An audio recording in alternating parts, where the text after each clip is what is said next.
నమస్తే. ప్రస్తుతం మనతో పాటు సీనియర్ జర్నలిస్ట్ భరద్వాజ్ ఉన్నారు. ఆయనతో మాట్లాడు. నమస్తే సార్. నమస్తే. సార్ మాధవిలత ఇప్పుడు హైదరాబాద్లో ఆమెదే హాట్ టాపిక్ అయిపోయింది. ఎందుకంటే ఓవైసీకి ఆపోజిట్గా నిలబడుతున్నారు బీజేపీ అభ్యర్థిగా. సో ఈమె గెలిచే అవకాశాలు అటు పక్కన పెట్టేస్తే ఈమె రావడం వల్ల అనురాగ్ ఠాకూర్ ఒక మాట మాట్లాడుతున్నారు. ఈమె రావడం వల్ల ఓవైసీ కనిపించడం లేదు అని చెప్పేసి ఒక మాట అన్నారు. దీని గురించి మీరేమంటారు?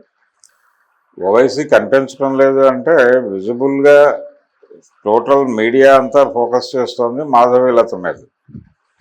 ఎందుకంటే ఆవిడ మాట్లాడుతున్నటువంటి పద్ధతి, ఆవిడ టచ్ చేస్తున్నటువంటి టాపిక్స్, అలాగే ఆవిడ విన్యాసాలు ఇవన్నీ కూడా ప్రజల దృష్టిని ఆకట్టుకోవడం అనే ప్రోగ్రాంలో భాగంగా నడుస్తున్నాయి. కాబట్టి అది ఇది కనిపిస్తోంది. అయితే ఓవైసీ తనదైనటువంటి పద్ధతిలో తన పరిధిలో తన ప్రచారం తాను చేసుకుంటున్నాడు. ఆయనకి ప్రపంచం దృష్టిని ఆకట్టుకోవాలి అనేటువంటి ప్రత్యేక కార్యక్రమం లేదు. కానీ మాధవీలత గారి ప్రోగ్రాం అది కాదు. ఆవిడ ఈ ఎన్నికల్లో గెలవటము ఓడిపోవటము అనే దానికంటే కూడా కేంద్రంలో అంటే పర్టికులర్గా బీజేపీ కేంద్ర నాయకత్వం గుడ్ లుక్స్లోకి బలంగా వెళ్ళాలి, అలాగే కనీసం ఆఫీస్ బేరర్గా పైకి వెళ్ళాలి అనేటువంటి ఒక కార్యక్రమంలో ఉంది ఆవిడ. ఈ బృహత్ ప్రణాళికలో భాగంగా ఆవిడ రకరకాల టాపిక్స్ టచ్ చేస్తోంది. అందుకని ఆవిడ వార్తల్లో వ్యక్తిగా ఉంది. ఓవైసీ నార్మల్గా తన పొలిటికల్ యాక్టివిటీ చేసుకుంటున్నాడు. రెండోది ఆయన ప్రచారం కూడా ఈవిడే చేస్తోంది. నిజానికి ఆయనకు ప్రచారం చేయాల్సిన అవసరం లేదు. మాధవీలత ఆవిడ చేస్తున్నటువంటి ప్రచారం, ఆవిడ మాట్లాడుతున్నటువంటి మాటలు చాలు. అంటే ఈవిడ యాక్టివిటీ ద్వారా, ఈవిడ హైపర్ యాక్టివిటీ ద్వారా ముస్లిం ఓట్లు కన్సాలిడేట్ అయ్యేటువంటి అవకాశం ఉంది. ఆ ముస్లిం ఓట్లు కన్సాలిడేషన్కి ఈవిడ అద్భుతంగా ఉపయోగపడుతుంది. ఆయనకి చెదిరిపోకుండా, తన ఓటు బ్యాంకు చెదిరిపోకుండా జాగ్రత్తగా ఈవిడ కాపలా కాస్తోంది. అందుకని ఓవైసీని గెలిపించడం మీద ఈవిడ కేంద్రీకరణ ఎక్కువ ఉంది. ఆ మేరకు ఏదైనా ఒప్పందం ఉందా వీళ్ళిద్దరి మధ్య రహస్యంగా అనేది పరిశోధించి తేల్చాలి. ఈ రోజున అంటే ఆవిడ మసీదు ముందుకు వెళ్ళి బాణం వేస్తున్నట్టుగా ఒక విన్యాసం చేసి, నా చేతిలో విల్లు లేదు బాణము లేదు కేసు ఎలా పెడతారని మాట్లాడింది. నిజమే, అది బాణం లేదు విల్లు లేదు అనేది కరెక్టే. కానీ ఆవిడ విన్యాసం ప్రపంచం అంతా చూసింది. ఆ కెమెరా ప్యాన్ అయినప్పుడు వెనకాల మసీదు కనిపించింది. నేను చూడలేదు మసీదు, కెమెరా నాకు అభిముఖంగా ఉంది, కెమెరాకి మసీదు కనబడింది కానీ నాకు మసీదు కనబడలేదని ఒక ఆర్గ్యుమెంట్ చేసింది ఆవిడ. కానీ వాంటెడ్గా మసీదు తన నటన ప్రదర్శించేటువంటి కెమెరా ముందుకు మసీదు వస్తుంది బ్యాక్గ్రౌండ్లో అనే జ్ఞానం ఉంది ఆవిడకి స్పష్టంగా. అది లేకుండా విన్యాసం అక్కడ చేయదు ఆవిడ.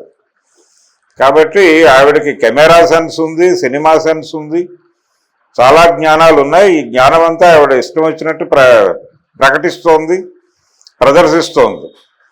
ఈ ప్రదర్శన ఓవైసీ గెలుపుకి దోహదపడే విధంగా ఉంది అనేది సీరియస్గానే డౌట్. అంటే గతంలో భారతీయ జనతా పార్టీకి ఎంఐఎం సహకరించిన చరిత్ర చాలా ఉంది. కర్ణాటకలో కావచ్చు, మహారాష్ట్రలో కావచ్చు, భారతీయ జనతా పార్టీ గెలుపుకి బీజేపీ అభ్యర్థుల గెలుపుకి అక్కడ ముస్లిం ఓటు బ్యాంకును చేర్చడం అవసరం అనుకున్న సందర్భాల్లో ఎంఐఎంను వాడారు వాళ్ళు వాంటెడ్గానే. ఆ మేరకు ఆ సహకారం ఉంది, ఇచ్చిపుచ్చుకునే ధోరణి ఉంది అక్కడ. ఇది కూడా అందులో భాగంగానే జరుగుతుందేమో అనేటువంటి సందేహం చాలా మందిలో ఉంది. అందుకని ఓవైసీ విడిగా కనిపించక్కర్లేదు. ఆయన ప్రచార బాధ్యతలు కూడా ఈవిడే భుజాన్ని వేసుకుని కష్టపడుతోంది పాపం. అందుకని ఎంఐఎం కూడా ఈవిడిని గుర్తించాలి. గుర్తించి ఆవిడకి ఏదో రకంగా రిటర్న్ గిఫ్ట్ ఇవ్వాల్సినటువంటి అవసరం అయితే బలంగా ఉంది. మాధవీలత తన గెలుపు కోసం కంటే కూడా ఓవైసీ గెలుపు కోసమే ఎక్కువ కృషి చేస్తున్నారనేది స్పష్టం, చాలా క్లియరు. రెండోది, మనకి ఒక పాత సిద్ధాంతం ఉంది, సిద్ధాంతం కాదు అది చాలామంది చెప్పిన మాటే.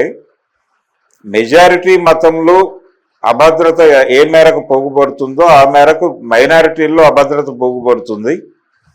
మెజారిటీ మతం ఎప్పుడైతే కన్సాలిడేట్ అవుతుందో అప్పుడు అక్కడ ఆటోమేటిక్గా మత కల్లోలాలు జరుగుతాయి ఏ సమాజంలోనైనా మత కల్లోలాలు జరిగాయంటే దానికి ప్రధాన బాధ్యత మెజారిటీ మతందే అని పింగళ నాగేంద్రరావు గారు లాంటి రైటర్లు చాలా కాలం క్రితం 1920లోనే చెప్పేశారు వాళ్ళు. ఆ రోజుల్లో జరిగినటువంటి మత కల్లోలాల నేపథ్యంలో ఆయన జబుర్నిసా అని ఒక నాటకం రాశాడు. ఆ నాటకాన్ని బ్యాన్ చేసింది బ్రిటిష్ గవర్నమెంట్.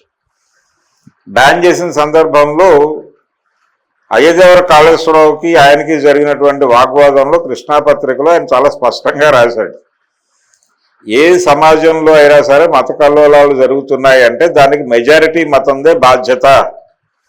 భారతదేశంలో మత కల్లోలాలు జరిగితే దాని బాధ్యత హిందూ మతందే అని చాలా స్పష్టంగా 1921, 22 ప్రాంతాల్లోనే చెప్పాడు ఆయన. అందుచేత అదే వర్తిస్తుంది ఇప్పుడు కూడా. ఇక్కడ అంత సీన్ లేదు, కానీ మెజారిటీ మతం తాలూకా సెంటిమెంట్లను రెచ్చగొట్టే ప్రయత్నం అయితే మాధవీలత చాలా ప్రతిభావంతంగా చేస్తోంది. ఈవిడ ప్రతిభావంతంగా చేస్తున్న విన్యాసాలన్నీ కూడా ముస్లిం ఓటు బ్యాంకును కన్సాలిడేట్ చేస్తున్నాయి. అది చాలు ఓవైసీకి బయటకు రానక్కర్లేదు. ఈవిడే గెలిపించి ఆయన్ని విజయవంతంగా పార్లమెంటుకి పంపిస్తుంది.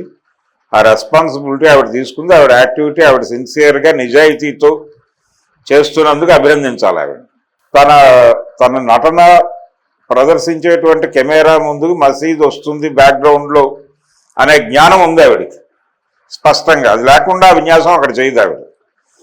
కాబట్టి ఆవిడకి కెమెరా సెన్స్ ఉంది, సినిమా సెన్స్ ఉంది, చాలా జ్ఞానాలు ఉన్నాయి. ఈ జ్ఞానం అంతా ఆవిడ ఇష్టం వచ్చినట్టు ప్రకటిస్తోంది, ప్రదర్శిస్తోంది. ఈ ప్రదర్శన ఓవైసీ గెలుపుకి దోహదపడే విధంగా ఉంది అనేది సీరియస్గానే డౌట్. అంటే గతంలో భారతీయ జనతా పార్టీకి ఎంఐఎం సహకరించిన చరిత్ర చాలా ఉంది. కర్ణాటకలో కావచ్చు, మహారాష్ట్రలో కావచ్చు, భారతీయ జనతా పార్టీ గెలుపుకి బీజేపీ గెలుపుకి, బీజేపీ అభ్యర్థుల గెలుపుకి అక్కడ ముస్లిం ఓటు బ్యాంకును చేర్చడం అవసరం అనుకున్న సందర్భాల్లో ఎంఐఎంను వాడారు వాళ్ళు వాంటెడ్గానే. ఆ మేరకు ఆ సహకారం ఉంది, ఇచ్చిపుచ్చుకునే ధోరణి ఉంది అక్కడ. ఇది కూడా అందులో భాగంగానే జరుగుతుందేమో అనేటువంటి సందేహం చాలా మందిలో ఉంది. అందుకని ఓవైసీ విడిగా కనిపించక్కర్లేదు.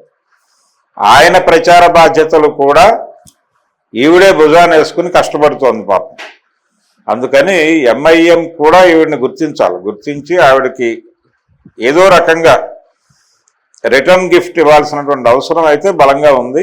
మాధవీలత తన గెలుపు కోసం కంటే కూడా ఓవైసీ గెలుపు కోసమే ఎక్కువ కృషి చేస్తున్నారనేది స్పష్టం, చాలా క్లియరు. రెండోది, మనకి ఒక పాత సిద్ధాంతం ఉంది, సిద్ధాంతం కాదు అది చాలామంది చెప్పిన మాటే, మెజారిటీ మతంలో అభద్రత ఏ మేరకు పోగుపడుతుందో ఆ మేరకు మైనారిటీల్లో అభద్రత పోగుపడుతుంది. మెజారిటీ మతం ఎప్పుడైతే కన్సాలిడేట్ అవుతుందో అప్పుడు అక్కడ ఆటోమేటిక్గా మత కల్లోలాలు జరుగుతాయి. ఏ సమాజంలోనైనా మత కల్లోలాలు జరిగాయంటే దానికి ప్రధాన బాధ్యత మెజారిటీ మతందే అని పింగళ నాగేంద్రరావు గారు లాంటి రైటర్లు చాలా కాలం క్రితం 1920లోనే చెప్పేశారు వాళ్ళు. ఆ రోజుల్లో జరిగినటువంటి మత కల్లోలాల నేపథ్యంలో ఆయన జబుర్నిసా అని ఒక నాటకం రాశాడు. ఆ నాటకాన్ని బ్యాన్ చేసింది బ్రిటిష్ గవర్నమెంట్. బ్యాన్ చేసిన సందర్భంలో అయ్యదేవర కాళేశ్వరరావుకి ఆయనకి జరిగినటువంటి వాగ్వాదంలో కృష్ణాపత్రికలో ఆయన చాలా స్పష్టంగా రాశాడు, ఏ సమాజంలో అయినా సరే మత కల్లోలాలు జరుగుతున్నాయి అంటే దానికి మెజారిటీ మతందే బాధ్యత. భారతదేశంలో మత కల్లోలాలు జరిగితే దాని బాధ్యత హిందూ మతందే అని చాలా స్పష్టంగా 1921, 22 ప్రాంతాల్లోనే చెప్పాడు ఆయన. అందుచేత అదే వర్తిస్తుంది ఇప్పుడు కూడా. ఇక్కడ అంత సీన్ లేదు, కానీ మెజారిటీ మతం తాలూకా సెంటిమెంట్లను రెచ్చగొట్టే ప్రయత్నం అయితే మాధవీలత చాలా ప్రతిభావంతంగా చేస్తోంది ఆవిడ. ఈవిడ ప్రతిభావంతంగా చేస్తున్న విన్యాసాలన్నీ కూడా ముస్లిం ఓటు బ్యాంకును కన్సాలిడేట్ చేస్తున్నాయి. అది చాలు ఓవైసీకి బయటకు రానక్కర్లేదు. ఈవిడే గెలిపించి ఆయన్ని విజయవంతంగా పార్లమెంటుకి పంపిస్తుంది.